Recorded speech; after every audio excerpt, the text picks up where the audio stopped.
This channel does not promote any violent, harmful, or illegal activities. All content provided by this channel is meant for an educational purpose only.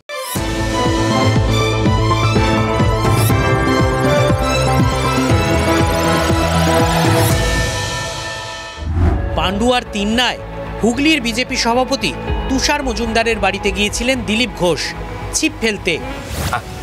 এখানে যে জলা এখানে আছে না, বালি খাদান, বিশাল গভীর গভীর বড় বড় মাছ আছে বলে, তার জন্য আলাদা টেকনিক লাগাতে হয়। প্রাক্তন রাজ্য সভাপতি যাতে খালি হাতে না ফেরেন তার জন্য পুকুর তৈরি করে রাখা হয়েছিল। নারকেল পচানি, একাঙ্গি, খোল ভাজা, মেতা দিয়ে তৈরি করা হয়েছিল চার। পুকুরের নির্দিষ্ট জায়গায় চার ফেলা হয়েছিল যাতে সেখানেই চারের গন্ধে মাছের ঝাঁক ভিড় করে। তারপর পাউরুটিতে পিঁপড়ের ডিম চটকে সেই মাখাকে ঘিয়ে ডুবিয়ে বড়শির ওপর মোটা করে টোপ লাগানো হয়। কিন্তু এত আয়োজনেও রাঘব বোয়াল উঠল না, মিলল পুঁটি আর রূপচাঁদ। আমরা সে পুঁটি থেকে আরম্ভ করে রূপচাঁদ সব মাছ ধরলাম, ধরলেই ধরা পড়লো। বাংলায় বিজেপির ভাগ্যটাও কি দিলীপ ঘোষের মাছ ধরার মতো হয়ে যাচ্ছে নাকি? চার আর টোপে তো খরচের খামতি নেই, কিন্তু ছিপে মাছ উঠছে কোথায়?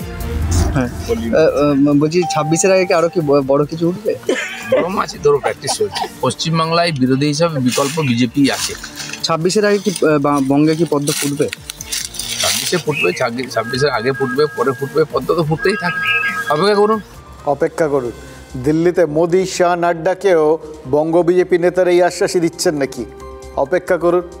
এদিকে তাদের পুকুরে তো জাল ফেলে পটাপট বড় ছোট সব মাছ তুলে নিয়ে যাচ্ছেন মমতা বন্দ্যোপাধ্যায় আর অভিষেক বন্দ্যোপাধ্যায়। এবার তৃণমূল কী চার ফেলেছে, বড়শিতে কী টোপ লাগাচ্ছে, যেরকম টপাটপ মাছ উঠছে, টপাটপ মাছ টোপ খাচ্ছে। এই যে হলদিয়া তাপসী মণ্ডল বিধায়ক হাঁটা দিলেন গতকাল, 21-এ 77 ছিল, দেখুন 26 আস্তে আস্তে তো কমে কার্যত 65 হয়ে গেছে। যদিও কাগজে কলম হিসেবটা আলাদা, কিন্তু বাস্তব হিসেব সেটাকে তো অস্বীকার করা যাবে না। এই দিলীপ ঘোষকে পুকুর পাড়েই কিন্তু প্রশ্নটা করেছিলেন আমাদের প্রতিনিধি, এই সংখ্যা কিভাবে কমছে, রাজনীতি সেটা নিয়ে এমন একটা হতাশার জায়গায় চলে গেছেন দিলীপ ঘোষ, লুকোতে পারলেন না হতাশার সুরটা, বলেই ফেললেন। রাজনীতিটা এখন পেশা হয়ে গেছে, আদর্শ নেই, শুধু যাওয়া আসা। দেখে মনে হচ্ছে না সেই শেয়ালের আঙুর ফল টকের মতো কেস। 21-এ বিজেপি যেভাবে তৃণমূলে ভাঙন ধরিয়েছিল, সেটা তখন কোন আদর্শের ভিত্তিতে ছিল? হ্যাঁ, তখন রাজনীতি ওই আদর্শে চলতো নাকি? সেই আদর্শটা এখন যখন তাদের দিকে ফেরত আসছে বুমেরাং হয়ে, তখন মনে হচ্ছে এটা পেশা হয়ে গেছে আদর্শটা। খেয়াল রাখতে হবে, আদর্শ মানে কিন্তু শুধু নীতিবোধ নয়, আদর্শ মানে আয় নাও, মাঝে মধ্যে তার সামনে দাঁড়াতে হয়। আর তাই আদর্শ শব্দটা খুব যত্ন করে বুঝে শুনে তবে ব্যবহার করা উচিত। শব্দ অদ্ভুত, জানেন তো, শব্দ একদিকে ব্রহ্ম আর আরেকদিকে শব্দ, সেটা মোটামুটি মানে মানুষকে যে কোনো সময় দুটো দিক দেখিয়ে দিতে পারে একই শব্দ। এটা অনেকটা ওই ইদানিংকালে এপিকের মতো, জানেন তো, একই এপিক নম্বর, কিন্তু এ রাজ্য ও রাজ্য দুটো রাজ্যে ভোটার বানিয়ে বসে রয়েছে। এই শব্দের ব্যাপারটা অনেকটা সেরকম। এই ধরুন উদাহরণ দিচ্ছি, এই মাছ ধরা দিয়ে শুরু করেছি তো, ইংরেজিতে ফিশিং মানে কি? মাছ ধরা। আবার ওই অনুস্বারটা উড়িয়ে দিন, ফিশি হয়ে গেলেই তখন গোলমেলে বিষয় হয়ে যায়। রাজনীতি যে একই সঙ্গে ফিশি, সেটা তো আমরা জানি, চিরকাল জানি, কিন্তু ভোটের আগে এই ফিশি রাজনীতিটা যে ফিশিং হয়ে যায় সেটাও তো আমরা জানি। ওই জন্য বললাম একই অঙ্গে কত রূপ। আর শুধু তো প্রতিপক্ষের নেতা নয়, এই যে দেখলেন না পুকুরটা নেতার জন্য তৈরি করা হচ্ছিল, চার ঠার ফেলে কত রকম টোপ দিয়ে। এরকম চার তো ভোটের সময় জনতার জন্য ফেলা হয়। এই যে নির্বাচনী প্রতিশ্রুতি, এগুলো কি? এগুলো সবই তো চার। আমরা জনতা, আমরা কি? আমরা ঝাঁকের কই। একেবারে ওই প্রতিশ্রুতির মানে জাল ফেলে, চার এবং জাল দুটোই একসঙ্গে ফেলা হয় আর আমাদের ছেঁকে তোলা হয়। ভালো করে খতিয়ে দেখলে মনে হবে এই ভোটটা কিন্তু মাছ ধরাই অ্যাকচুয়ালি, জানেন তো। মানে শুরু থেকে শেষ পর্যন্ত ওই আগে যাতায়াতগুলো আর তারপর আমাদের এই ভোটারদের যাতায়াতগুলো, কে যে কখন কাকে ওই বড়শিতে বিধিয়ে তুলে নেবেন আগের থেকে কিছু বুঝতে পারবেন না।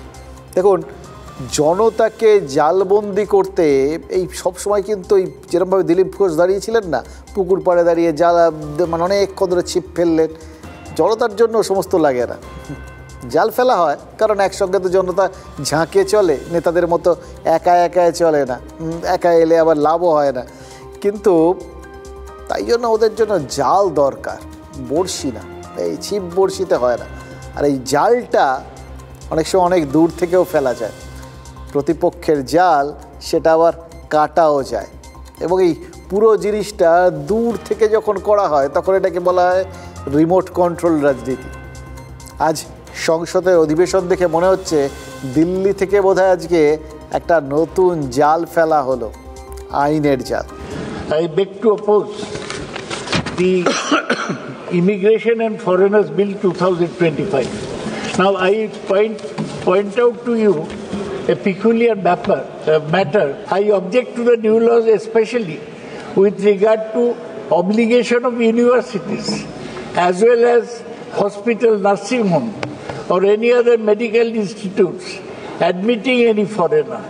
This will restrict inflow of talent and know-how in the country in the fields of academic and medical science. देश की उन्नति, देश की संप्रभुता, शांति और देश के विभिन्न विषयों का ख्याल रखना भी सरकार की प्राथमिकता में है और जिम्मेवारी भी है। महोदय, हम किसी को रोकने के लिए नहीं ला रहे हैं, हम ज्यादा से ज्यादा लोग यहाँ जो आए, लेकिन भारत के इमिग्रेशन का जो कानून है उस कानून का अनुपालना वह जरूर करे। ভাবছেন তো, এত গৌরচন্দ্রিকার পর কি একটা মেরে মেরে খবর দেখালাম, কোনো হই হল্লা নেই, চেঁচামেচি নেই, বিতর্ক নেই। সৌগত রায় সদ্য অসুস্থতা কাটিয়ে উঠেছেন, একটু ধীরে ধীরে একটা বিলের প্রতিবাদ করলেন, কেন্দ্রীয় স্বরাষ্ট্র প্রতিমন্ত্রী তার ওরকমই ঝিমিয়ে জবাব দিলেন। মানে অলস দুপুরে একটা ঝিমিয়ে চলা সংসদ, একদম কোনো ভুল নেই। কিন্তু এটাও ভুল নেই যে এই বিলটা 2026-এর বিধানসভা নির্বাচনে অন্যতম ইস্যু হয়ে উঠতে পারে। গ্যারান্টি দিয়ে বলছি না যে হবেই, কারণ রাজনীতি কখন যে কোন জিনিসটাকে দাম দেয় আর কাকে দেয় না, কখন কোন দিকে বাঁক নেয় কখন নেবে না, এটা তো গ্যারান্টি দিয়ে বলা যায় না। কিন্তু সিএ এনআরসি নিয়ে যেরকম ঝামেলা হয়েছিল, এই বিলটাও কিন্তু সেরকম ঝামেলায় ফেলতে পারে। কাকে বুঝিয়ে বলছি। দেখুন, 1920-র পাসপোর্ট আইন, 1939-এর বিদেশি নথিভুক্তিকরণের আইন, 1946-এর বিদেশি আইন আর 2000 সালের অভিবাসন আইন, এই 4টে আইন বাতিল করে একটা অভিন্ন আইন আনছে কেন্দ্র, অভিবাসন ও বিদেশি আইন। এতে মানে কি স্পেশালিটি, কেন 4টে আইনকে একসঙ্গে করে দিয়ে কী লাভ হলো, এই সমস্ত ভাবছেন তো? এর অভিঘাতটা মারাত্মক। কি বলা হয়েছে জানেন? এতে বলা হয়েছে যার কাছে বিদেশি অতিথি রয়েছে বা এসেছে তিনি প্রশাসনকে ওই অতিথির যাবতীয় তথ্য জানাতে বাধ্য থাকবেন। মানে ধরুন কোনো শিক্ষা প্রতিষ্ঠানে যদি কোনো বিদেশি ছাত্র বা গবেষক থাকেন, তাহলে সেই প্রতিষ্ঠান বাধ্য হবে সরকারকে এই তথ্যগুলো জানাতে এই ছাত্রের। রোগী, বিদেশি রোগী যদি কোনো হাসপাতালে আসেন, তাহলে হাসপাতাল বাধ্য হবে প্রশাসনকে বা ওই সংশ্লিষ্ট কর্তৃপক্ষকে এই রোগীর সম্পর্কে যাবতীয় তথ্য জানাতে। একইভাবে হোটেল, গেস্ট হাউস, হোমস্টে সবাই দায়বদ্ধ হয়ে যাবে। শুধু তাই নয়, কোনো বাড়িতে বিদেশি অতিথি থাকলে সেই বাড়ির মালিকও বাধ্য থাকবেন তার তথ্য জানাতে। এবং সত্যি কথা বলতে কি, তার সম্পর্কে দায়বদ্ধ হলে। আর বিদেশি যাত্রী যদি ভারত সফর করে, তার তথ্য সংশ্লিষ্ট বিমান বা জাহাজ কোম্পানি প্রশাসনকে আগাম জানাতে বাধ্য থাকবেন। ভাবছেন তো, এটাতেও বা কী হলো? অনেক কিছু। আমাদের রাজ্যের পরিপ্রেক্ষিতে একটু ব্যাপারটা দেখুন তো। অনুপ্রবেশটা বরাবরই বিএসএফের গাড়ে চাপায় রাজ্যের শাসক দল। এখন কেন্দ্রের আইনের খসড়া বলছে যার বাড়িতে বিদেশি থাকবে সেও তো দায়বদ্ধ। তাহলে যে রাজ্যে বিদেশি থাকবে তার দায়বদ্ধতা থাকবে না কেন? বিশ্ববিদ্যালয়ে বিদেশি ছাত্র পড়তেই পারেন, কিন্তু সেই ছাত্র আজাদ কাশ্মীর স্লোগান দিলে প্রতিষ্ঠানের দায়বদ্ধতা। রোগীর গোপনীয়তা, ডাক্তারের অধিকার, কিন্তু বিদেশি রোগীর তথ্য জানাতে হাসপাতাল দায়বদ্ধ থাকবে। বুঝতে পারছেন এই বিলটা এই রাজ্যে কত বড় ইস্যু হতে পারে? এবং সত্যি কথা বলতে কি, অনুপ্রবেশটা যদি বড় ইস্যু হয় তাহলে এই বিলটাও একটা বড় ইস্যু হতে বাধ্য। দেখুন, ঝাড়খণ্ডে অনুপ্রবেশকে ইস্যু করে লাভ করতে পারে বিজেপি। ওই রোটি মাটি বেটি প্রচার মুখ থুবড়ে পড়েছিল, কারণ বেটা মানে আদিবাসী হেমন্ত সোরেন তিনি জেলে গেছিলেন। কিন্তু অতীতেও দেখা গেছে কোনো ইস্যুতে তাৎক্ষণিক সাফল্য না এলেও বিজেপি কিন্তু সেটা ছেড়ে দেয় না। ফলে এই অনুপ্রবেশ ইস্যুটা ওই ঝাড়খণ্ডের ব্যর্থতায় তারা ভুলে যাবে, এরকম ভাবার কোনো কারণ নেই। লাভ জেহাদ প্রচার 2015-এ বিহারে ব্যর্থ হয়েছিল, কিন্তু 2017-এ উত্তরপ্রদেশে সেই একই স্ট্র্যাটেজিতে সাফল্য পেয়েছিল বিজেপি। ফলে ঝাড়খণ্ডে ব্যর্থ হলেও বিজেপির অনুপ্রবেশ প্রচার বাংলায় সাড়া পাবে না এমন কোনো গ্যারান্টি নেই।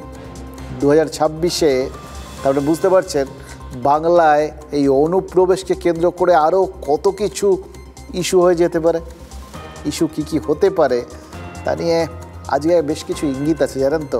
আর সেই ইঙ্গিতগুলো দেওয়ার জন্য আজকে আরও কয়েকটা কথা তো বলতেই হবে, যে কথাগুলো আপনারা জানেন, না বললেই নয়।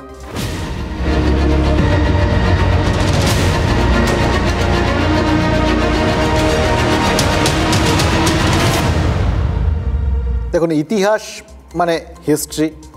এবার এই হিস্ট্রি শব্দটা এসেছে গ্রিক শব্দ হিস্টোরিয়া থেকে। গ্রিক ভাষার শব্দটার মানে অনুসন্ধান, খোঁজাখুঁজি করা আর কি। অথচ ছোটোবেলায় এই উচ্চারণের তারতম্যে হিস্ট্রিকে আমরা কীরকম হিস স্টোরির মতো ভাবতাম। এই হিজ জায়গাটা খুব ইম্পর্টেন্ট। কোথাও গিয়ে কীরকম একটা পুরুষতান্ত্রিক গন্ধ ছিল না? দেখুন, এমনি ইতিহাস পড়লেও সেটাই মনে হতো, বেশিরভাগটাই সব বীর পুরুষদের কাণ্ড কারখানা। সব কীরকমভাবে যুদ্ধ করলো, কীরকমভাবে লড়াই করলো, এ ওকে আক্রমণ করলো, এ ওটা দখল করলো, এসবই তো ছিল। মানে বীর পুরুষদের কথাবার্তা পড়াটাই মনে হতো ওই ইতিহাস। কিন্তু গত কয়েক বছর হলো বাংলার রাজনীতির ইতিহাস আলোচনা করতে বসলে কিছুতেই আর হিস্টোরি বলে কিছু ভাবতে পারবেন না। বারবার ভাবতে হবে বাংলার সাম্প্রতিকতম ইতিহাস মানেই তো হার্ড স্টোরি। মমতা বন্দ্যোপাধ্যায় থেকে শুরু, মমতা বন্দ্যোপাধ্যায় এসেই শেষ। এই ট্র্যাডিশনটা তো সেই 2011 থেকে শুরু হয়েছে, এই 2025-এও সমানে চলছে। শুভেন্দু অধিকারী 2026-এ এই ট্র্যাডিশনটা ভাঙতে চান, ভালো কথা। নিঃসন্দেহে তিনি চাইলে তাকে রোখে কে, কিন্তু ভাঙবেনটা কী দিয়ে? যে অস্ত্র প্রয়োগ করে মমতা বন্দ্যোপাধ্যায় নামক মিথকে তিনি ঠাকানোর কথা বলছেন, বা বাংলায় তৃণমূলের জয়ের ধারাকে রোখা যায় বলে বলছেন, সেই অস্ত্রটা নিঃসন্দেহে শক্তিশালী, কিন্তু সেই অস্ত্র চালানোর মতো দক্ষতা তো তার এবং তার দলের থাকতে হবে। এটা তো আরও ইম্পর্টেন্ট। হাতে বন্দুক ধরিয়ে দিলেই যে আপনি ধাই করে চালিয়ে দেবেন এরকম তো বলা যাবে না, তাই না? চালাতে গেলে হয়তো চালিয়েও দিলেন, কিন্তু গুলিটা ওদিকে না লেগে নিজের দলের দিকে লাগলো কিনা তার গ্যারান্টি দিতে পারবেন না। বিরোধী দল নেতা কি বুঝিয়ে দিচ্ছেন জানেন? তাদের আর্সেনাল মানে অস্ত্রাগারে বিপুল গোলা বারুদ থাকতে পারে, বিভিন্ন ধরনের অস্ত্র শস্ত্র থাকতে পারে, কিন্তু তাদের সবচেয়ে পছন্দের অস্ত্রটা হলো মেরুকরণ। একদম বিশুদ্ধ হিন্দু মুসলিম ধর্মীয় বিভাজন। মানে বিশ্বাস করুন, এইরকমভাবে যে পরিষ্কার করে হিন্দু মুসলিম কথাগুলো বলতে হবে, এটাই সাম্প্রতিককালে আমাদের নেতারা যদি আমাদের বুঝিয়ে না দিতেন না, আমরা অন্তত যারা ওই একটু ক্লাসিক্যাল সাংবাদিকতায় বিশ্বাস করি তারা জীবনে কোনো দিন এটা করতে পারতাম না। এখন কি অদ্ভুতভাবে করতে বাধ্য হয়ে যাচ্ছি দেখছি আমরা, জানেন তো। কারণ এটাই একমাত্র ব্যাখ্যান, এটাই একমাত্র অস্ত্র, মোক্ষম অস্ত্র বলে মনে করছেন সবাই। ফলে আর তো ওই সত্যি কথা বলতে কি ওই বলে না, ঘোমটা নাড়ালে খেমটা নাচা, শুনতে খারাপ লাগে কথাগুলো, কিন্তু এখন ব্যাপারটা সেরকমই দাঁড়িয়ে গেছে। এই রাগ ঢাক গুড়গুড়ের জাস্ট আর কোনো মানে হয় না। এটা সাধারণ মানুষ যত তাড়াতাড়ি বুঝবে, নিজেরা যত সতর্ক হবে, তত বেশি আমরা ঠিকঠাক থাকতে পারবো। যত সচেতনতা বাড়বে ততই হয়তো এগুলো একদিকে অন্য রকম কোনো প্রভাব তৈরি করতে পারবে না, এবং একই সঙ্গে হয়তো এটা আমাদের খুব খারাপ কোনো সময়ের দিকে নিয়ে যাবে না। দেখুন, বিধানসভা নির্বাচনের আগে যে কটা দিন আছে, সেই কটা দিন বিধানসভার ভেতরে আর বাইরে এই বিভাজনের রাজনীতিটা বা বিভাজনের অস্ত্রটা বিজেপি নেতারা যে ধাঁই ধাঁই করে চালাবেন এবং ঘুরিয়ে তাতে যে তৃণমূল নেতারা সঙ্গত করবেন, এটা তো আমরা পরিষ্কার বুঝতে পারছি। ঠিক যেরকম আজকে হলো, ব্যানার্জিকে, মমতা ব্যানার্জিকে হারাবো, আর ওদের দলের যে কটা মুসলমান এমএলএ জিতে আসবে, বিজেপি সরকারে আসবে, চ্যাংদোলা করে তুলে রাস্তায় ফেলবো, এই রাস্তায় ফেলবো, এই রাস্তায় ফেলবো, 10 মাস পরে এই রাস্তায় ফেলবো। ঠিক 19 সেকেন্ডের বক্তব্য, এই 19 সেকেন্ডে কতগুলো বিস্ফোরণ ঘটালেন শুভেন্দু অধিকারী বুঝতে পারলেন? এটা তো আপনারা বুঝতে পারবেন। শঙ্কা লাগলো না একটু ভেতরে ভেতরে? আপনারা সেই কথাটা বিশ্লেষণ করুন, নিজেরা ভাবুন, সচেতন হন, এটুকুনি বলতে পারি। কিন্তু আমরা সাংবাদিক হিসেবে কি দেখব? কতগুলো নিউজ পয়েন্ট দিলেন বিরোধী দল নেতা। দেখুন, দিয়েছেন তো, অনেকগুলো নিউজ পয়েন্ট দিয়ে দিয়েছেন। প্রথমত, এই বিধানসভা ভোটের প্রক্রিয়াটা 10 মাসের মধ্যে মিটে যাবে এরকম একটা আভাস দিয়ে দিলেন। যদিও ভোটটা যে কবে শুরু কবে শেষ তা কিন্তু এখনও কাকপক্ষীয় জানে না, কিন্তু 10 মাসের মধ্যে যে সব শেষ হয়ে যাবে এবং তারা সরকার গড়ে ফেললেন, এটা শুভেন্দু অধিকারী জানেন। দ্বিতীয়ত, এতদিন শুধু ভবানীপুরের ভবিষ্যৎবাণী করছিলেন শুভেন্দু অধিকারী। তিনি বলছিলেন যে তিনি ভবানীপুরে মুখ্যমন্ত্রীর বিরুদ্ধে প্রতিদ্বন্দ্বিতা করবেন এবং হারাবেন, কারণ ওটা নাকি খুব সহজ সিট, ওই নন্দীগ্রামের তুলনায় অনেক সহজ। আজ বারুইপুর পশ্চিমের ভবিষ্যৎবাণীটাও করে দিলেন। বারুইপুর পশ্চিমের বিধায়ক, বিধানসভার অধ্যক্ষ বিমান বন্দ্যোপাধ্যায়, তাকেও তো হারানোর শিঙা ফুঁকে দিলেন শুভেন্দু অধিকারী। কেন? তৃণমূল কংগ্রেস নেত্রীর সঙ্গে তার লড়াইটা তিনি প্রায় জাত শত্রুতার পর্যায়ে নিয়ে গেছেন, এটা তো বুঝতে পারছি। স্পিকার কেন? দেখুন, তৃণমূল যতই বলুক 2021-এ শুভেন্দু অধিকারী আলো নিভিয়ে ওই নন্দীগ্রামে জিতেছিলেন, এই নন্দীগ্রামের ফলাফলটাকেই তো বাংলার ভোটারদের মনে একদম ধ্রুব সত্য বলে গেঁথে দিতে মরিয়া বাংলার বিজেপির ওই ব্রহ্মা বিষ্ণু মহেশ্বরের অন্যতম শুভেন্দু অধিকারী। কিন্তু বিমান বন্দ্যোপাধ্যায়কে হারানোর শপথটা এত আগে ভাগে কেন নিলেন? কারণ বিমান বন্দ্যোপাধ্যায় নামক পাঁচিলেই তো বারবার ধাক্কা খাচ্ছেন বিরোধী দল নেতা। বিধানসভায় তারা যে ফর্মেই আক্রমণ ভাগ সাজান না কেন, বিমান বন্দ্যোপাধ্যায়ের ডিফেন্স কিছুতেই তিনি ভেদ করতে পারছেন না, চীনের পাঁচিল হয়ে দাঁড়িয়ে যাচ্ছেন। আজ অধিবেশন শুরু হতেই বিজেপি বিধায়করা বলতে থাকেন, সংবিধানে প্রত্যেক নাগরিককে যে ধর্মাচরণের অধিকার দেওয়া হয়েছে তা বাংলায় মানা হচ্ছে না, হিন্দুদের অত্যাচারিত হতে হচ্ছে, বিষয়টা গুরুতর। এবার কংগ্রেস সহ বিরোধী দলগুলো সংসদে বিজেপির বিরুদ্ধে নিয়মিত সংবিধানকে অবমাননা, সাংবিধানিক প্রতিষ্ঠানগুলোকে ধ্বংসের অভিযোগ করে।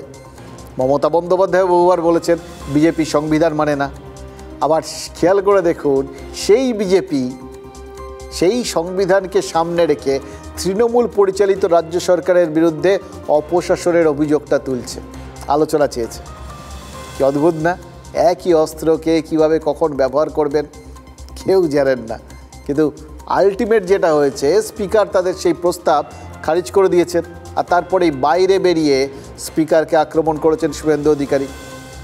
তৃতীয়ত, শুধু ভবানীপুর আর বারুইপুর পশ্চিম নয়, বিধানসভার তো 2/3 আসন মানে 148টা আসনের ফলাফল কী হবে তার একটা আগামাছটা তো দিয়ে দিয়েছেন শুভেন্দু অধিকারী। 294 আসনের বিধানসভা, 148 ম্যাজিক ফিগার। অতগুলো আসনে জিতলে তবেই তো ক্ষমতায় আসার প্রশ্ন। শুভেন্দু অধিকারী যখন বলছেন যে তারা 26-এ সরকার গড়বেন, তখন অ্যাটলিস্ট 148টা আসন যে তারা মনে মনে জিতে ফেলেছেন, এটা তো না বোঝার কিছু নেই। এবার কেউ বলতেই পারেন 2021-এ তো বিজেপি মনে মনে 200 পার করে ফেলেছিল। মনে মনে কেন, মুখে মুখে 200 পার করে ফেলেছিল। হয়েছিল কত? লাভ হয়েছিল কিছু? দেখুন, এই লাভ ক্ষতি না অনেক পরের ব্যাপার। ইংরেজিতে তো ওই উইন উইন সিচুয়েশন বলে একটা কথা আছে, অর্থাৎ আপনি যাই করুন না কেন আপনার হারার মানে ক্ষতি হওয়ার কোনো চান্স নেই, যেদিকেই যান আপনারই লাভ। বিজেপির নেতারা এই উইন উইন সিচুয়েশনটাই তৈরি করছেন। তারা এমন একটা পরিবেশ তৈরি করতে চাইছেন যে পরিবেশে যারাই শ্বাস নেবেন তাদের ভেতরে বিশ্বাস জন্মে যাবে যে ধর্মের ভিত্তিতে বাংলার সংখ্যাগরিষ্ঠ মানুষের প্রতিনিধিত্ব এক এবং একমাত্র বিজেপিই করছে। আর সেই জন্যই শুভেন্দু অধিকারী বলেছেন তারা জেতার পর তৃণমূলের সংখ্যালঘু বিধায়কদের বিধানসভা থেকে বের করে রাস্তায় ছুঁড়ে ফেলে দেবেন। মানে কি বুঝিয়ে দিয়েছেন? তৃণমূল ইজ ইকুয়াল টু সংখ্যালঘু, তৃণমূল মানেই সংখ্যালঘু।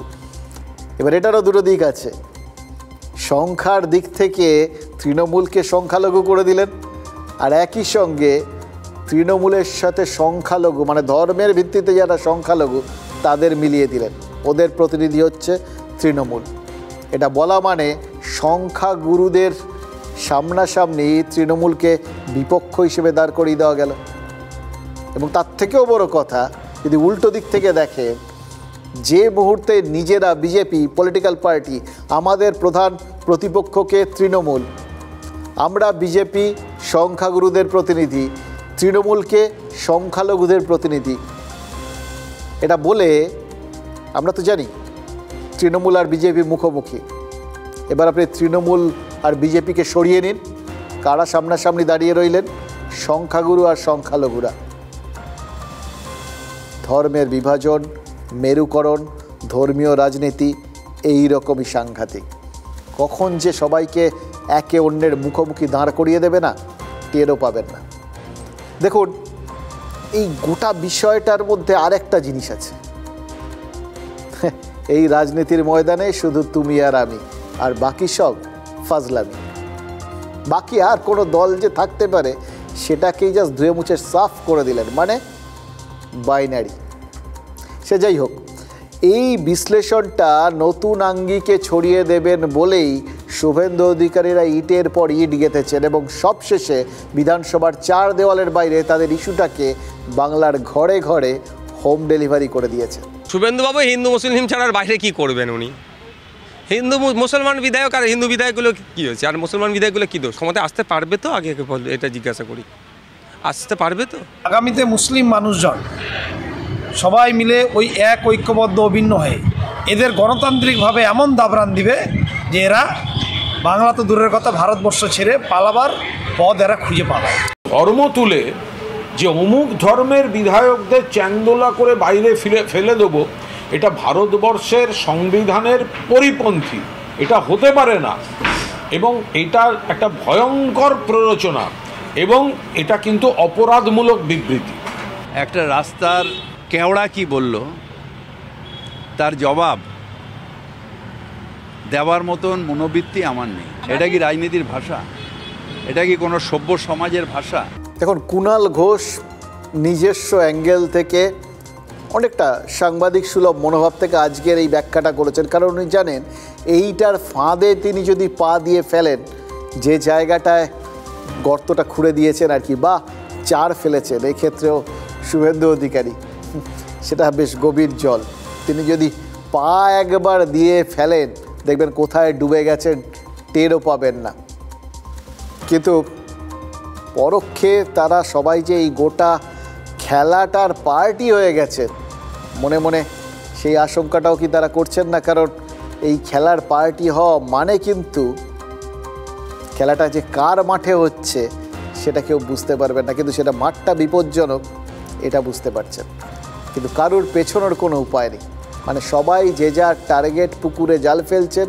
শুভেন্দু অধিকারী তার টার্গেট পুকুরে জাল ফেলেছিলেন, আর ভাঙড়ের বিধায়ক নওশাদ, আইএসএফের বিধায়ক নওশাদ সিদ্দিকী তাতে পা যদিও বা দিলেন না, কিন্তু ইটাহারের তৃণমূল বিধায়ক মোশাররফ হোসেন পা দিয়ে ফেললেন।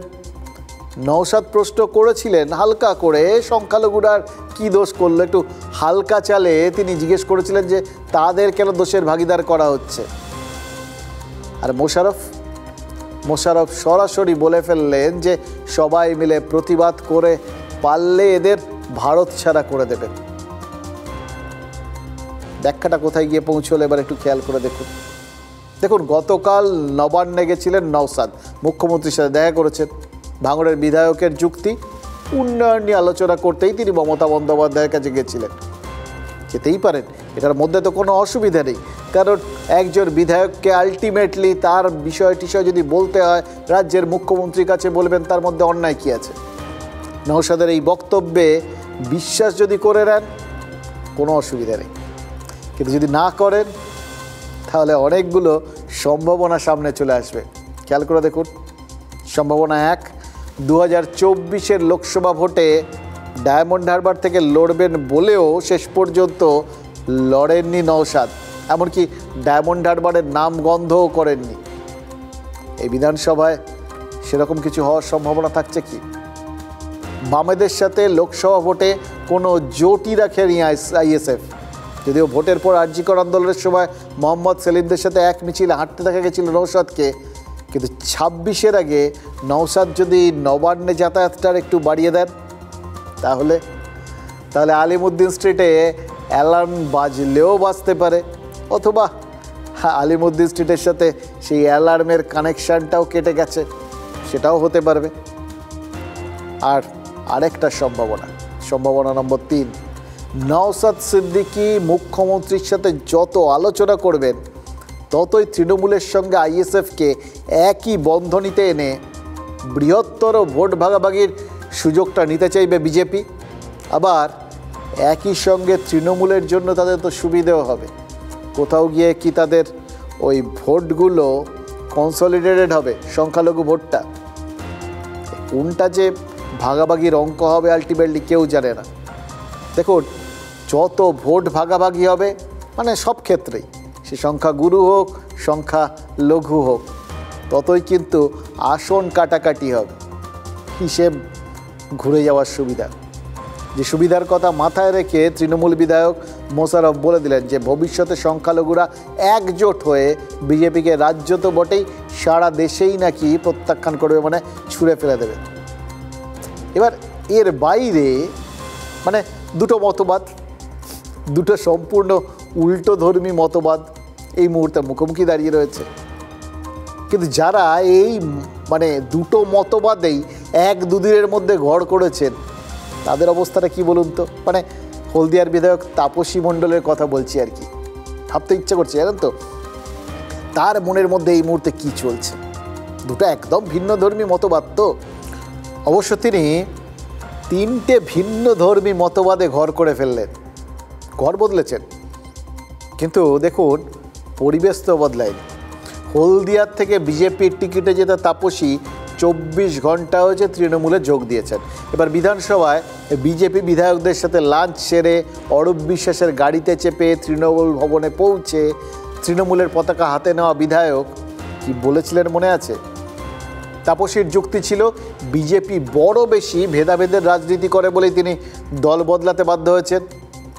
আজ মোশাররফের কথা শুনলে তাপসীর কি মনে হবে?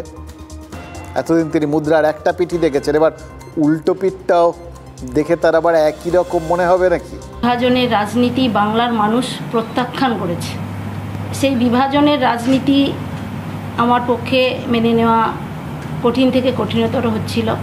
শুভেন্দু অধিকারী বিরোধী দলনেতা, তার হচ্ছে একটা জোর সা ঝটকা ধীরে সে লাগে, হলদিয়া থেকে একটা ঝটকা এসে দুপুর অবধি লাঞ্চটাও একসঙ্গে, তারপরে হলদিয়ার বিজেপির বিধায়ক তিনি তৃণমূলে যোগদান করেছেন, এতে বিজেপির মুখ পুড়েছে। অনেক ভোটে ওকে হারাবো। 13 তারিখে কর্মী সভা ডেকেছি, গাঁ উজাড় করে হলদিয়া বিধানসভার লোকরা আমার সভায় আসবে, আমার জায়গা ওটা। সেটা তো সময়ই বলবে। উনি মুখে বলেছেন, উনি মুখে বলাকে বিশ্বাস করেন আর আমি কাজ করাকে বিশ্বাস করি। ফেলেছিলাম হলদিয়াতে তিনি যেভাবে দুর্নীতি করছিলেন, বিএমএসের যে রেজিস্ট্রেশন নাম্বার সেই নাম্বারটা নিয়ে বিজেএমসি বলে একটা জাল ট্রেড ইউনিয়ন খুলে ফেলেছে, তো তার অ্যাক্টিভিটিস বন্ধ হয়ে গেল। বন্ধ হয়ে যাওয়ার ফলে টাকা পয়সাও আর টাকা পয়সার আমদানিটাও কমে গেল। সেই জন্যে তারা দেখলেন যে আর বিজেপিতে থাকা আর্থিকভাবে লাভজনক নয়, তাই চলে গেছে। অভিজিৎ গাঙ্গুলি বাইরে থেকে এসছেন, উনি এলাকা সম্পর্কে কিছু ওনার জানার কথাও নেই, উনি জানেনও না। মাঝে মধ্যে না এই রাজনৈতিক নেতাদের আমার পরিব্রাজক বলে মনে হয় তারা যেন পরিব্রাজনে বেরিয়েছেন। এই তাপসী মণ্ডলের কথাই ধরুন, 2016-তে সিপিআইএমের টিকিটে জেতা, 2021-এ বিজেপির টিকিট, 2026-এ হয়তো তৃণমূলের টিকিটের গ্যারান্টি পেয়েছেন, সেই জন্যই তৃণমূলে এলেন, সেটা ওয়েট করলে বোঝা যাবে। কিন্তু আপাতত বোঝা যাচ্ছে যে একটা দলবদলের বৃত্ত প্রায় সম্পূর্ণ করেছেন তাপসী মণ্ডল। যদিও বললাম রাজনৈতিক নেতাদের বৃত্ত কত পাক খেলে যে সম্পূর্ণ হয় এটা দেবা না জানান্তি কুত মনুষ্য। যাই হোক, আমরা কি করে যাব, ভগবান বুঝতে পারে না। দেখুন, একটা জিনিস কিন্তু বুঝে গেছি, তাপসী মণ্ডলের কৃতিত্ব আছে জানেন তো। অনেক দিন পর বাংলার রাজনীতির বন্ধ দরজা জানালাগুলো তার সৌজন্যে খুলে গেছে। বছর দুয়েক আগে খেয়াল করুন তো, তৃণমূল কংগ্রেসের সর্বভারতীয় সাধারণ সম্পাদক অভিষেক বন্দ্যোপাধ্যায় একটা জনসভায় কি বলেছিলেন 5 মিনিটের জন্য দরজা খুলবো নাকি, বলেছিলেন লক গেট খুললে হুড় করে সব ঢুকে যাবে। দরজাটা খুলছি না, তাই একটু ভেজিয়ে রেখেছি। দরজা খোলার পাল্টা হুঙ্কারও একটা ছিল, জানলাটা খুলবো নাকি, সেটা বলেছিলেন ওই খড়গপুরের তৎকালীন বিজেপি সাংসদ হিরণ চট্টোপাধ্যায়, যাকে ঘিরে ওই দলবদলের জল্পনা চলছিল। এবার হিরণ এখনও বিজেপির বিধায়ক। তৃণমূলের রাজ্য সম্পাদক কুণাল ঘোষ আজ বললেন অন্তত 4 জন বিজেপি সাংসদ এবং 1 ঝাঁক বিজেপি বিধায়ক নাকি তৃণমূলে আসার জন্য পা বাড়িয়ে আছে। শুনে মনে হচ্ছে না যে তারা দরজাটা বা ওই লক গেটটা খুলছেন না বলে, খুললে হয়তো পুরো বিজেপিটাই তৃণমূলে চলে আসতো, এরকমই একটা ভাব। সব শুনে মনে হচ্ছে না 2021-এর পুনরাবৃত্তি হতে চলেছে, শুধু স্রোতের অভিমুখটা জাস্ট একটু পাল্টে গেছে। তখন তৃণমূল ছেড়ে দলে দলে নেতারা ওই বিজেপিতে গেছিলেন, কিসে যাননি, বাসে, ট্রেনে, প্লেনে, যাতে পেরেছিলেন উঠে পড়েছিলেন। আর এখন উল্টো স্রোত। এই কুণাল ঘোষের কথা যদি সত্যি হয় তাহলে রিভার্স সুইং হবে। এই তাপসী মণ্ডল হয়তো তারই ইঙ্গিত, স্রোতের দিক বদলাচ্ছে। অর্থাৎ দল বদলে বিজেপি থেকে তৃণমূলে যাওয়াটা শুরু হওয়ার ইঙ্গিত তিনিই দিলেন, তাই কি? আমার কি মনে হয় জানেন তো, বাজারে বিভিন্ন রকম পাঁজি ঠাজি পাওয়া যায় না, বিভিন্ন দলে বিভিন্ন কোম্পানির আর কি বাজি পাওয়া যায়, বিশুদ্ধ সিদ্ধান্ত, গুপ্ত প্রেস, বিভিন্ন কিছু আর কি। রাজনৈতিক দলগুলো একটা পাঁজি বের করতে পারে। শুভক্ষণ দেখে ভোটাররা আগের থেকে অপেক্ষা করে বসে থাকবে যে তাদের সাংসদ, বিধায়ক বা কাউন্সিলররা ঠিক কোন মাহেন্দ্রক্ষণে ডিগবাজি খাবে। মুখ্যমন্ত্রী বলে মুকুল, ও তো বিজেপিতে আছে। স্পিকার বলে সুমন কাঞ্জিলাল, ও তো বিজেপির মেম্বার। আমাদের তো সংখ্যা কমেনি, আমরা 70। যদি বাপের বেটা বা বেটি হন, বুকের পাটা থাকে, বিধানসভার ভিতরে দাঁড়িয়ে বলুন না আমি তৃণমূল। বিজেপির অন্তত 4 জন সাংসদ তো প্রস্তুত হয়ে বসে আছেন আসার জন্য, 1 ঝাঁক বিধায়ক, এবং সেটা উত্তর এবং দক্ষিণের সর্বত্র। শুধু তাই নয়, হয়তো কেউ জিততে পারেননি, হয়তো প্রার্থী হয়েছিলেন, হয়তো কেউ সংগঠনে আছেন। এরকম গুরুত্বপূর্ণ অন্তত 10 থেকে 12টি মুখ নিয়মিত যোগাযোগে রয়েছে। তাদের কেউ কেউ কমাসের মধ্যেই আপনারা দেখতে পাবেন। ইলেকশন এলে একটু অদল বদল হয় সব জায়গায়। তো গত ইলেকশনের আগে বহু মানুষ আমাদের সঙ্গে এসেছিলেন, তাদেরকে আমরা টিকিটও দিয়েছিলাম, কেউ জিতেছেন, কেউ জেতেননি। তার মধ্যে অনেকে চলে গেছিলেন, এখন অনেকে মনে হচ্ছে কি জানি বিজেপি জিততে পারবে কিনা, নিজেকে সেফ জায়গায় নিয়ে যাওয়ার চেষ্টা করছেন। আর মালিক নয়, কিন্তু বিজেপির যে হিন্দু ভোট ব্যাংক, তারা চায় না তৃণমূলের কোনো প্রথম সারির টেন্টেড লোককে, অত্যাচারী লোককে তারা বিজেপিতে এসে টিকিট পাক বা নেতৃত্ব দিক চায় না। 2021-এ যে মুড়িমুড়কির মতো নেওয়া, সেটা কি আপনাদের ভোটে পাবলিক বলে, আমি বলছি না, পাবলিক বলে। পাবলিক যে ঠিক প্রমাণ হয়েছে তো, মুকুল রায়, রাজীব ব্যানার্জি, সব্যসাচী দত্ত, প্রবীর ঘোষাল, জনগণ ঠিক বলেছিলেন। সেটা মেনেই চলা উচিত পার্টিকে, ডিসিশন মেকার আমি নই।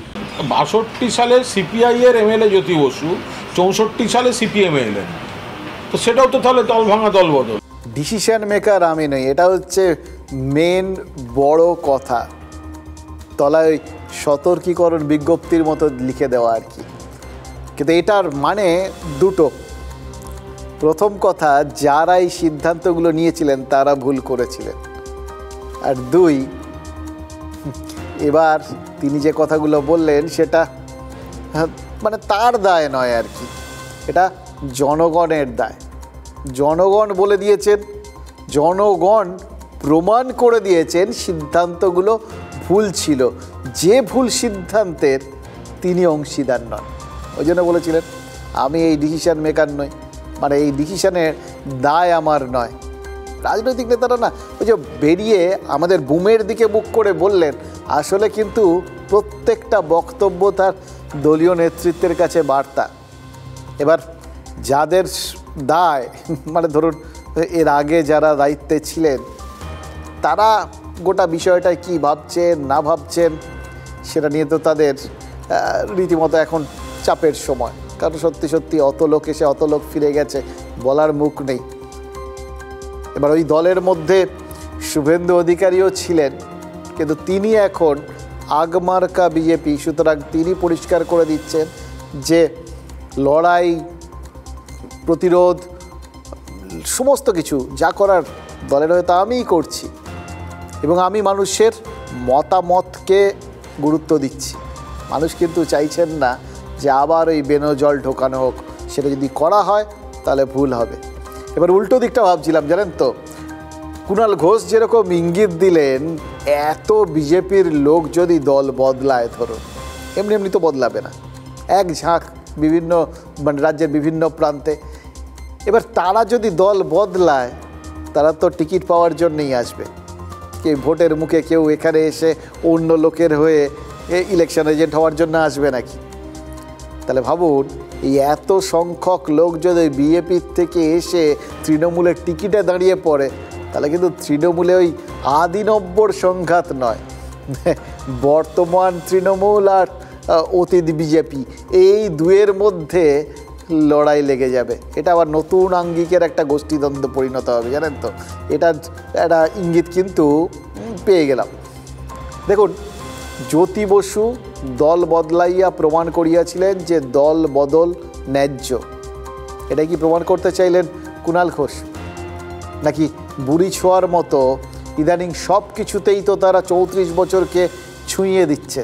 তো এক্ষেত্রেও জোড়াতালি দিয়ে অঙ্ক মেলানোর মতো সিপিআই ভেঙে সিপিআইএম তৈরির প্রসঙ্গটা চেপে গিয়ে দুটো ভোটে দুটো আলাদা দল থেকে জ্যোতি বসুর নির্বাচিত হওয়ার বিষয়টা উল্লেখ করলেন। তবু ভালো, ধর্মীয় রাজনীতি আর দল বদলের রাজনীতিতে এঁটে উঠতে না পারা বামেরা একটু হলেও প্রাসঙ্গিকতা পেল। সে যাই হোক, একটা বিষয় তো পরিষ্কার, মানুষের ভালো করার জন্যই নেতারা দল বদল করেন, এটা বুঝে গেছি। মানুষের ভালো করার জন্যই তাদের এত মরিয়া ভাব, এটাও বুঝে গেছি।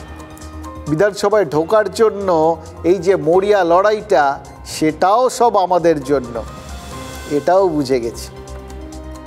আর তারপর টানা 5 বছর এই যে টিকে থাকার লড়াই একটা দলে, এই লড়াইটা খুব কঠিন। কখন দম বন্ধ হয়ে আসবে, কখন নীতিতে মিলবে না, কিন্তু তার মধ্যে মানুষের জন্য করে যেতে হবে। সুতরাং দাঁতে দাঁত চেপে লড়াই, এটা কিন্তু বেশ কঠিন ব্যবস্থা এবং সবটাই আমাদের জন্য, এটাতেও বুঝে গেছি। এবং সব থেকে ভালো কি বুঝেছি জানেন? আপনার আমার ভোটের জাস্ট কোনো মানেই নেই। ধরুন হাজার হাজার লোক মিলে যাকে ভোট দিলেন, একজন মানুষ সেই যাবতীয় ভোটের অভিমুখটা বদলে দিতে পারেন একক সিদ্ধান্তে। দিলেন আপনারা দিল্লি যাবেন বলে ভোট, সেই ভদ্রলোক আপনাদের নিয়ে চলে গেলেন পুরীতে, ব্যাস আপনার আমার কিচ্ছু করার নেই। কিন্তু এইটা ওই জন্য ভেবে নিতে হবে, আমরা যাতে ভালো থাকতে পারি, ভালো মন্দ খেয়ে পরে বাঁচতে পারি, তার জন্য দিন রাত এক করে চেষ্টা করে চলেছেন নেতারা। নেতারা আছেন বলেই তো আমরা আছি, সাধারণ মানুষ তো। আসলে না পেতে পেতে না একটা অভ্যেস হয়ে গেছিল, না পাওয়াটাই ভবিতব্য হয়ে গেছিল।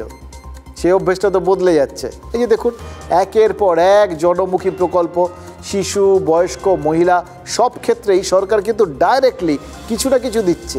এতদিন সরকার কি দিচ্ছে এটা আমরা দেখতে পেতাম না, এখন দেখতে পাবেন ব্যাংক অ্যাকাউন্টে ডিরেক্ট টাকা ঢুকছে। সরকার সরাসরি ভোটারের অ্যাকাউন্টে টাকা দিয়ে দিচ্ছে। এর থেকে বড় আর কোনো প্রপার কানেকশান, ডাইরেক্ট কানেকশান আর কিছু হয় বলুন তো? একদম অটুট বন্ধন। এ বন্ধন তো মানে একদম ওই প্রকল্পের বন্ধন। হ্যাঁ, ফলে আম জনতার মনেও এক্সপেকটেশনটা বাড়ছে। এই চাহিদা, এই প্রত্যাশাটাই তো এখন রাজনীতির হাতিয়ার। যত বেশি এটা বেড়ে থাকবে তত লোকে নেতাদের দিকে তাকিয়ে থাকবে। ভোট এলেই যে কোনো সরকার দরাজ হচ্ছে আজকাল, এখানে না শুধু গোটা দেশ জুড়ে ভূতের রাজার মতো বর দিচ্ছে।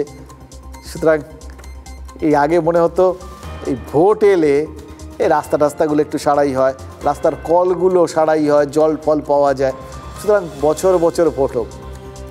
এখন মনে হয় এই প্রত্যেক দিনই তো, প্রত্যেক মাসেই তো কিছু না কিছু এই সরকারের জন্য ভোট হলে পাওয়া যায় আর কি। কিন্তু বছর বছর যদি ভোট হয় তাহলে ইনক্রিমেন্টটা বছরে বছরে হয় আর কি, যেরকম অফিস টফিসে কাজ করলে হয়। এবং সত্যি কথা বলতে কি, এই বাড়িতে বসে ইনক্রিমেন্ট পেতে পেতে, মানে স্যালারি পেতে পেতে, ধরুন এটা স্যালারির মতোই তো হয়ে গেছে। এই যে বিভিন্ন প্রকল্পের থেকে হাতে গরম টাকা পাওয়া যায়। গ্রামগঞ্জের দিকে একটু কান পাতুন, দেখবেন বহু জায়গায় লোকজন কাজ করার অভ্যেসটা অনেকটা হারিয়ে ফেলেছে। যে ঘরে বসে যদি টাকা পাওয়া যায়, গায়ে গতরে কে খাটে বলুন তো? এবার শুধু ওই বছর বছর ভোট হোক, তাহলে বছরে বছরে ওই বাজার দরের সাথে একটা সামঞ্জস্য রেখে ডিএ না বাড়ুক, কিন্তু এই ভাতাগুলো বেড়ে যাবে, প্লাস ইনক্রিমেন্ট। এবার সরকার ক্ষমতায় থাকতে বা বিরোধীরা ক্ষমতায় আসতে একটাই তো এখন মানে হাত তুলছে আর বর দিচ্ছে। কেউ বর দেওয়ার প্রতিশ্রুতি দিচ্ছে, আর কেউ ডাইরেক্ট বর দিচ্ছে, গ্যারান্টি সব।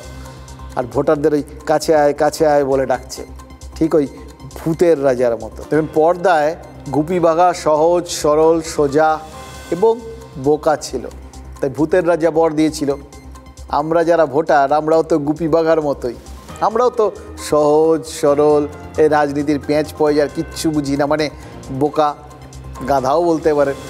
সুতরাং আমাদের ওই সেই ওখানে গুপিকে বলেছিল না, সেরকম আর কি। আমরা ওরা ওই তৃতীয় স্বর সারে গা, ওরকম আর কি, এই গা থেকে যা যা হয় আর কি, আমরা তাই। ফলে আমাদের ভূতের রাজার মতো বর পাওয়ার একটা যোগ্যতা আছে, এটা তো ধরে নিতে হবে। দেখুন, তৃণমূল সরকার লক্ষ্মীর ভাণ্ডার সহ একের পর এক প্রকল্পে ওই জন্যই উজাড় করে দিচ্ছে। ভোটে জনতাও তৃণমূলকে উপুড় করে রিটার্ন গিফট দিচ্ছে, কিন্তু মাঝখান থেকে একটা এক্সপেকটেশন তৈরি হচ্ছে, যে এক্সপেকটেশনটা ক্রমাগত কিন্তু বাড়তেই থাকে। এই প্রত্যাশা বৃদ্ধিটাও কিন্তু একটা রাজনীতি তৈরি করে যায়।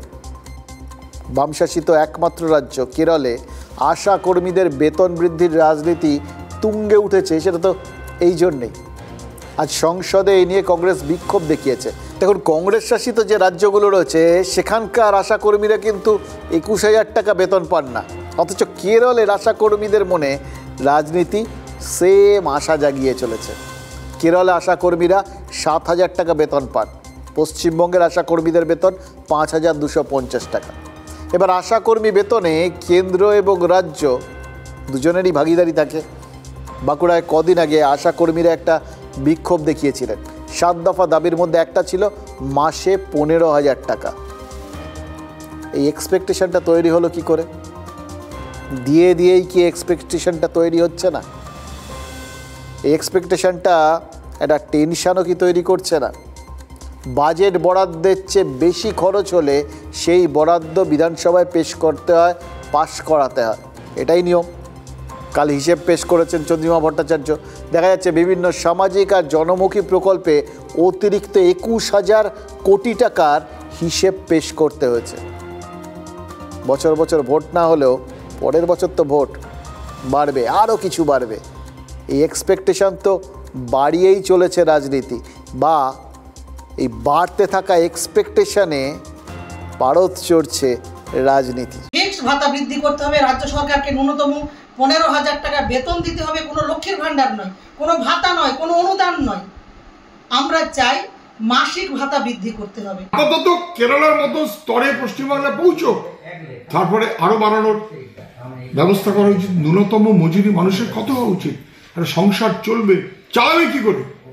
সংসার চালাবার মতন সুযোগ পশ্চিমবাংলাতে নেই, খেয়াল রাখা উচিত আমাদের। পুরোহিতরা দিদি জানে, তারা তো আমাদেরকে ভোট দেয় না, তাদের ভাতা বাড়িয়ে লাভও নাই। তাই পুরোহিতদের কি হবে জানি না ভাগ্যে, তবে ইমাম মুয়াজ্জিনদের ভাতা নিশ্চয় কিছু বাড়ার সম্ভাবনা আছে।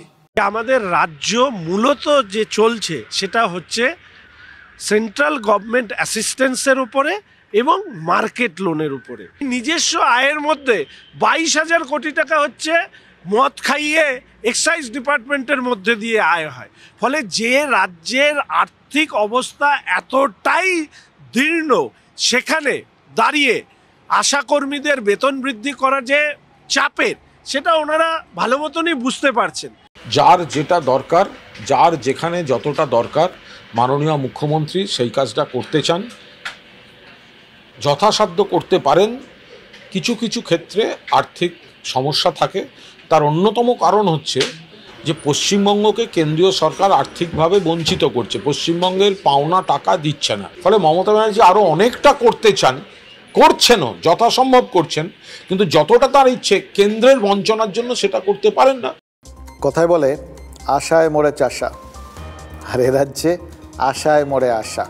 আর্থিক অনুদান একটা নেভার এন্ডিং প্রসেস, একবার শুরু করলে না কিছুতেই থামানো যায় না। দেখুন, এর একটা উল্টো দিকও আছে। যদি ক্ষয়রাতি করে সরকার টিকিয়ে রাখা যায়, তাহলে সরকারের আর যা যা কাজ সেগুলো তো করার কোনো প্রয়োজনই পড়ে না। সরকার চালায় শাসক দল, শাসক কাজ করে কেন? মানুষ যাতে ভোটে না হারিয়ে দেয়, সেই জন্যই তো। কয়েক হাজার টাকা অনুদান দিয়ে যদি মানুষকে খুশি করা যায়, তাহলে কর্মসংস্থান, শিল্পায়ন, পরিকাঠামো উন্নয়ন, এগুলোর কী প্রয়োজন রয়েছে? এবার গত দুটো লোকসভা ভোটের পর মমতা বন্দ্যোপাধ্যায় তো বিস্মিত হয়েছিলেন কি করে উত্তরবঙ্গে বিজেপি সাফল্য পাচ্ছে। এখন অবশ্য তৃণমূলের হাতে একটা যুক্তি আছে, ভুয়ো ভোটার। ভিন রাজ্যের ভোটারদের এপিক নম্বরের গোজা মিলে বাংলায় ভোট দিতে পাঠাতে পারে ভিন রাজ্যের ভোটারকে। এই সুরটা তো ক্রমশ সপ্তমে পৌঁছে দিচ্ছে তৃণমূল কংগ্রেস। এপিক নম্বরের বিভ্রান্তি কাটাতে নির্বাচন কমিশন 3 মাসের সময় চেয়ে নিয়েছে, তারপরেও কিন্তু তৃণমূল নিশ্চিন্ত হতে পারছে না। আজ দিল্লিতে কমিশনের সদর দপ্তরে গেছিলেন সুদীপ বন্দ্যোপাধ্যায়, ডেরেক ওব্রায়েনরা, আর আজকেই নির্বাচন কমিশনে গেছিল বিজেপিও।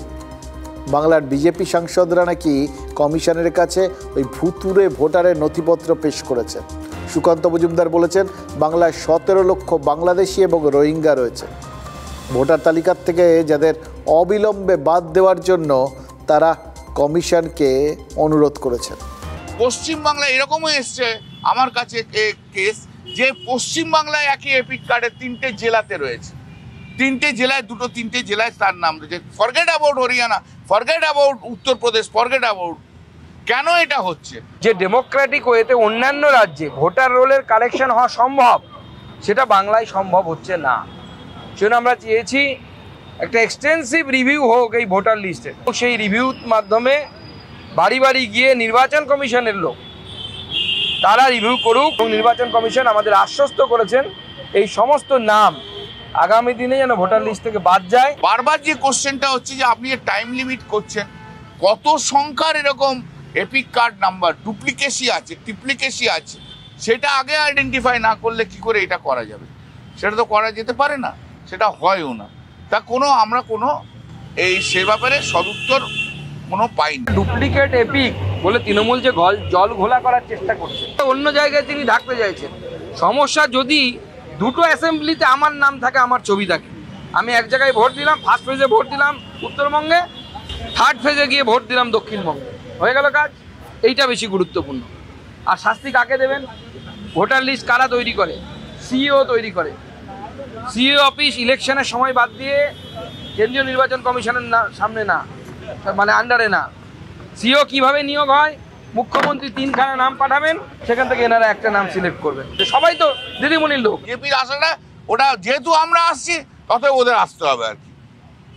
ভোটার লিস্ট ঠিক করলে যে আগামী 2026-এ 30টা সিটও বিজেপি পাবে না। এসবগুলো ঠিক হয়ে গেলে আবার যখন নির্বাচন হবে সব ঠিকঠাক করে বিজেপির কোনো জায়গায় থাকবে না। কি অদ্ভুত বিষয় দেখুন, এই মুহূর্তে রাজ্যের প্রধান দুটো রাজনৈতিক শক্তি দুটো দলই বলছে অন্য দল দুধে জল মেশাচ্ছে, অন্য দলের জয়ে ভুয়ো ভোটারের অবদান রয়েছে। আপনার আমার কোনো কিছুতেই কোনো অবদান নেই, তাই না? দুটো দলই বলছে দুধ আর জল তারা আলাদা করে ফেলেছে। এবার নির্বাচন কমিশনকে অনুরোধ করা হচ্ছে জাস্ট জলের বালতিটা তুলে ফেলে দিন। মজার বিষয় কি জানেন, তৃণমূল বা বিজেপি দুপক্ষেরই বক্তব্যের সপক্ষে প্রমাণ রয়েছে। সিরিয়াসলি দুটো বিপরীতধর্মী বক্তব্য, কিন্তু দুটোতেই প্রমাণ রয়েছে। মুর্শিদাবাদ বা দক্ষিণ দিনাজপুরের ভোটারের সঙ্গে গুজরাট হরিয়ানার ভোটারের এপিক নম্বর মিলে যাচ্ছে, এই প্রমাণটা যেমন রয়েছে, মুখ্যমন্ত্রী বলেছিলেন, তেমনি বাংলাদেশের লোক এই রাজ্যের ভোটার তালিকায় রয়েছে, এই প্রমাণও তো রয়েছে। প্রথমটাও আমরা দিয়েছিলাম আপনাদের সামনে, প্রথম তুলে ধরেছিলাম। আর মুর্শিদাবাদের এই জলঙ্গির ভোটার তালিকায় কীভাবে বাংলাদেশির নাম আছে সেটাও দেখিয়ে দিচ্ছি। এই তালিকায় নাম রয়েছে বুলবুল আহমেদ বকুলের। এই বকুল নাকি এই মুহূর্তে ঢাকায় বসে আছেন, বাংলাদেশের ভোটার বকুল, অথচ এদেশের ভোটার তালিকাতেও তার নামটা জল করছে বলে প্রতিবেশীরাই জানিয়েছেন। শুধু ভোটার কার্ডে না, বকুলের কাছে নাকি আধার কার্ড থেকে প্যান কার্ড সব কিছু আছে, এমনকি তার নামে ইস্যু হওয়া রেশন কার্ড থেকে নাকি নিয়মিত রেশনও ওঠে। গুজরাটের ভোটার বাংলায় ভোট দিতে এলে সেটা যেরকম অবিশ্বাস্য ঘটনা হবে, তেমনি বাংলাদেশি বকুলের একসঙ্গে দুদেশের ভোটার তালিকায় নাম থাকাটাও তো কম অবিশ্বাস্য নয়। গ্রামবাসীরা জানিয়েছেন বকুল 2019-এর পর থেকে বেশ কয়েকবার ভোট দিয়েছেন। বকুলের বাবাও স্বীকার করেছেন তার ছেলে দুই দেশের ভোটার। বাংলাদেশের নাগরিকত্ব আর ভোটাধিকারও পরম মমতায় তার ছেলে আঁকলে রেখেছেন। তাহলে বিজেপি কে আর পায় কে? তারা তো বুলবুল ওরফে বকুলের কেস স্টাডিকে জল জ্যান্ত ভূতের কাণ্ড হিসেবে কমিশনের সদর দফতরে হাজির করবে বলে ভাবছে। এ কেমন রঙ্গ বকুল, এ কেমন রঙ্গ, কাণ্ড দেখে তো ঘোড়ায় হাসবে। অভিযোগ সত্যি হলে বকুল আপনি তো দুই দেশের ভোটার। বর্তমানে বাংলাদেশের ঢাকায় বসবাস করছেন বকুল, কিন্তু তার কাছে ভারতের প্যান কার্ড, রেশন কার্ড, খাদ্য সুরক্ষার কার্ড রয়েছে। এমনকি তার কার্ডে নিয়মিত রেশন তোলা হয় বলে অভিযোগ। এলাকাবাসীরা বলছেন গত 2019 সালে লোকসভা ভোটে ভোট দিয়েছেন বকুল। 2020 সালে বুলবুল আহমেদ বকুলের নামে তার বাবা জমি পর্যন্ত রেজিস্ট্রি করিয়ে দিয়েছেন। ভারত ও বাংলাদেশ একই সঙ্গে দুই দেশে নাগরিকত্ব থাকার কথা স্বীকার করে নিয়েছেন বকুলের বাবা। ওখানে বিয়ে শাদী গেছে, ওখানকার নাগরিক, এখানে আসে ওই বাংলাদেশের পাসপোর্ট। আচ্ছা, তে যদি অসুবিধা হয় ওর একটা কার্ড আছে আর একটা আধার কার্ড, ও কেটে দেন, ও ঝামেলা। ভোটের সময় আসে তো ওর বাবা নিজে স্বীকার করেছে, এর আগে একটা ভিডিওতে দেখে নাও, যে ভোটের সময় মাঝে মাঝে আসে এখানে। তার 20 সালে লাস্ট ওই সময় যে ভোট হয়েছিল সেই সময় এসেছিল। বাংলাদেশ স্বাধীন হওয়ার পর অনেকেই রাজ্যে আসেন, এখনও তাদের বাংলাদেশের ভোটার তালিকায় নাম থেকে গেছে। আজব যুক্তি দিচ্ছেন তৃণমূল বিধায়ক। বাংলা স্বাধীন হওয়ার পর পাকিস্তান থেকে পালিয়ে এসেছিল, এখানে সব লোক চলে এসেছিল, অনেক লোক। তারা আমার এলাকার প্রচুর লোক আছে, তাদের 10-15 বছর পরে তাদের ভোট করতে পেরেছে। তারা কি করে নাম কেটে আসবে? এটা হতে পারে ওইটা ইয়ে হবে, ওখানে আছে এখানে আছে, এই প্রশ্নগুলো এইভাবে আছে। দুই দেশের এই নাগরিকত্ব নিয়ে খুব বেশি অবাক হচ্ছেন না জলঙ্গির রানীনগর এলাকার সাধারণ মানুষ। তাদের দাবি, সীমান্ত জুড়ে খোঁজ নিলে এমন ভুয়ো ভোটারের আরও অভিযোগ নাকি সামনে আসবে। ভূত বাঁচতে ভোটার তালিকা উজাড় হয়ে যাবে না তো? একসময় মহামতি গোখলে বলেছিলেন, what Bengal things today, India things tomorrow. অনেকদিন পর তৃণমূল আর বিজেপি নেতাদের একই দিনে দিল্লিতে এই দৌড়ঝাঁপ দেখে মনে হচ্ছে গোখলের কথাগুলো ফের সত্যি হতে চলেছে। কারণ ভিন রাজ্য হোক বা ভিন দেশি ভোটার তালিকার শুদ্ধিকরণে ভূত ধরার কাজটা কীভাবে করা যায় তা ঠিক করতে তো সব দলের মতামত চাইছে সেই নির্বাচন কমিশন। এই ঠেলায় পড়েছে আর কি। সেই জন্যে কমিশনের সর্বদল বৈঠকের প্রস্তাবে, আর যাই হোক, বাংলার নেতাদের ভূমিকা তো এই ভারতীয় গণতন্ত্রে চিরস্মরণীয় হয়ে থাকবে। অন্য রাজ্যের নেতারা অভিযোগ তুলে তুলে হাঁপিয়ে গেছেন, কিচ্ছু হয়নি। কিন্তু বাংলার নেতারা কমিশনের হাঁপ ধরিয়ে দিতে পেরেছেন। এটা বিজেপি বা তৃণমূল বলে না, এটা কিন্তু বাংলার রাজনীতির সর্বাঙ্গীন সাফল্য হিসেবে আমরা ধরতেই পারি। কিন্তু সেটা তো রাজনৈতিক সাফল্য, রাজনৈতিক দৃষ্টিকোণ। সামাজিক দৃষ্টিকোণ কি বলছে? বলছে রাজনৈতিক দলগুলো একটু এনার্জি বাঁচিয়ে রাখতে পারে, কারণ ভোটার লিস্টের তো শুধু ভোটার নয়, মানে ভেজাল তো বেশ ভালো পরিমাণে আছে। আর শুধু ওই সারাক্ষণ ভোটার লিস্টের ভেজাল ধরলে চলবে? তার জন্য সুস্থ থাকতে হবে তো। যেটার জন্য মানুষজন বেঁচে আছে সেই ওষুধের তালিকাতেও তো ওই ভোটার তালিকারই মতো প্রবল ভেজাল। ভোটারকে দেখে যেরকম বোঝার উপায় নেই কে আসল কে নকল, তেমনি ওষুধ দেখেও তো পারতপক্ষে বোঝার উপায় নেই যে কোনটা আসল আর কোনটা নকল ওষুধ।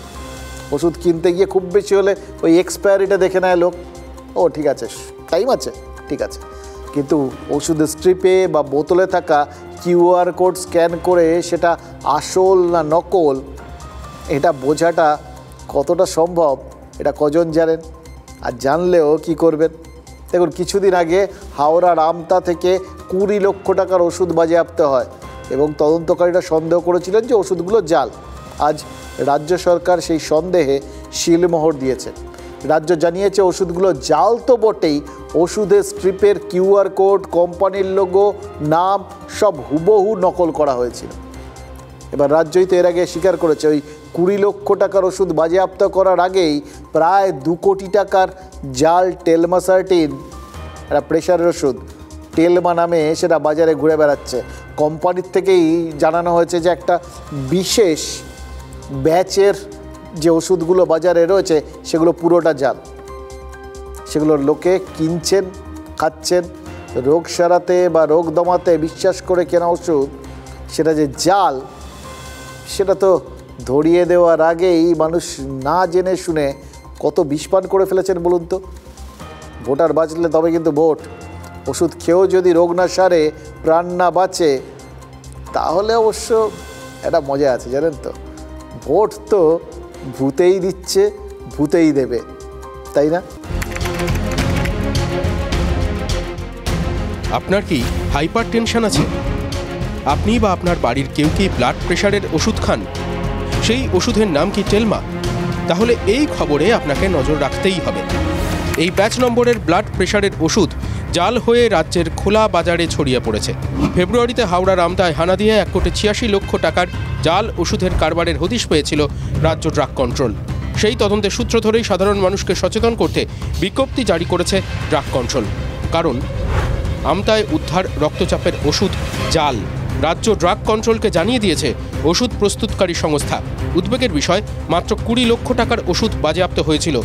বাকি ওষুধ বিক্রি হয়ে বাড়িতে বাড়িতে পৌঁছে গেছে কিনা তা নিয়ে কোনো নিশ্চয়তা নেই। চাপের মুখে কিউআর কোড স্ক্যান করে নির্দিষ্ট ব্যাচের ওষুধ পরীক্ষা করার পরামর্শ রাজ্য ড্রাগ কন্ট্রোলের।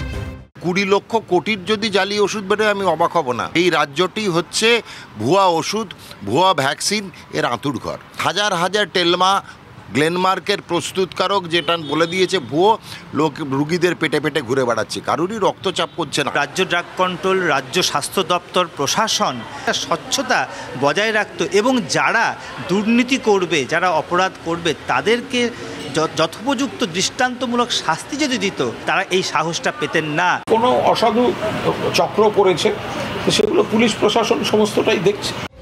জাল ভোটার ধরতে রাজ্য জুড়ে তৎপরতা। জাল ওষুধ ধরতেও কি তেমন দেখা যাবে? Sourav Dutta report, TV9 Bangla. বুঝতে পারছেন, এখন জোড়া চ্যালেঞ্জ এই রাজনৈতিক দলগুলোর কাছে। ভোটার তালিকার থেকে আরও জাল ভোটার খুঁজে বার করবেন, নাকি একটু জাল ওষুধ টষুধ খুঁজে ওই ভোটার তালিকায় ভূত বাড়াটা সামলাবেন? এটা তারাই একটু ভেবে দেখুন। আমাদের তো ওই সব কিছুই সহ্য হয়ে যায় জানেন তো। যা সবের তাই সয়, এরই নাম ভোটার মহাশয়।